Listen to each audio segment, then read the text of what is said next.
Bonjour Stéphanie, comme chaque lundi on te retrouve dans notre rubrique trucs et astuces pour tout ce qui touche à nos cheveux, comment en prendre soin, comment faire attention justement aux différents choix de traitements, de couleurs, de shampoings, etc. Et donc on va commencer aujourd'hui avec l'état pelliculaire. Beaucoup de gens se posent des questions, les filles ou les garçons qui nous regardent, pourquoi j'ai autant de pellicules? Est-ce que ça a un lien avec mon alimentation? Est-ce que ça a un problème, est-ce que c'est un problème d'hygiène? Des questions que tout le monde se pose, on veut les réponses aujourd'hui dans Trucs et astuces pour les filles et les coiffeurs. C'est parti avec la première question, c'est quoi exactement des pellicules? Alors bonjour tout le monde déjà. Alors c'est quoi l'état pelliculaire? Eh ben, c'est une rupture dans l'équilibre du cuir chevelu.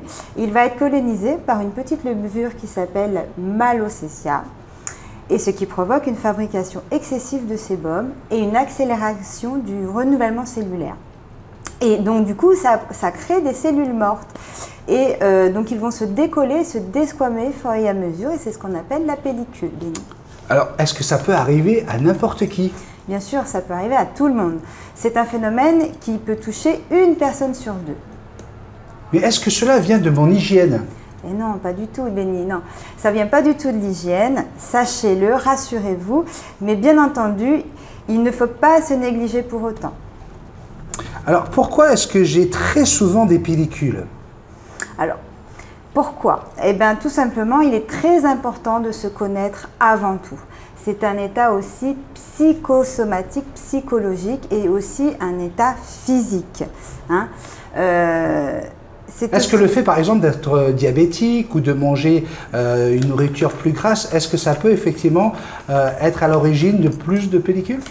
Oui, bien sûr, bien sûr. Souvent, c'est un état physique.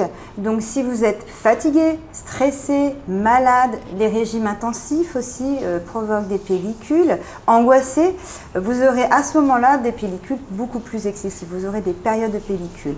Donc là, à ce moment-là, il faut faire attention à ne pas utiliser des shampoings de bas de gamme, en fait. Hein. Alors, docteur, qu'est-ce que vous me conseillez? Alors, moi, je vais vous conseiller de prendre un shampoing spécifique anti-pelliculaire, d'accord?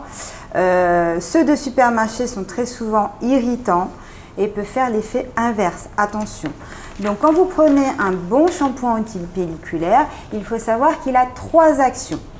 Ok? Ces 3 actions sont souvent antifongiques. Donc antifongiques, ça veut dire qu'ils vont lutter contre la fameuse petite levure que je t'ai dit tout au début, tu te souviens? Ensuite, on aura les antiprolifératiques qui, eux, ils diminuent et ils ralentissent le renouvellement cellulaire. Ça calme un petit peu le jeu. Et ensuite, on aura un anti-inflammatoire pour calmer les démangeaisons. Voilà. Acheter son shampoing, c'est mieux chez le coiffeur ou à la pharmacie? Alors bien entendu, c'est aussi bien pour l'un ou pour l'autre. D'accord? Coiffeur ou pharmacie, c'est très bien. Vous pouvez aussi les trouver via une ordonnance chez un dermatologue. Si vous êtes à un stade de desquamation pelliculaire qui est très extrême, et là on appelle la dermite séboréique. Et là, il faut aller voir absolument un dermatologue. Et si on veut en savoir plus pour comment prendre soin de nos cheveux, ça sera le truc et astuce de la semaine prochaine. Avec plaisir. Merci Stéphanie, bisous magiques. Merci, bisous.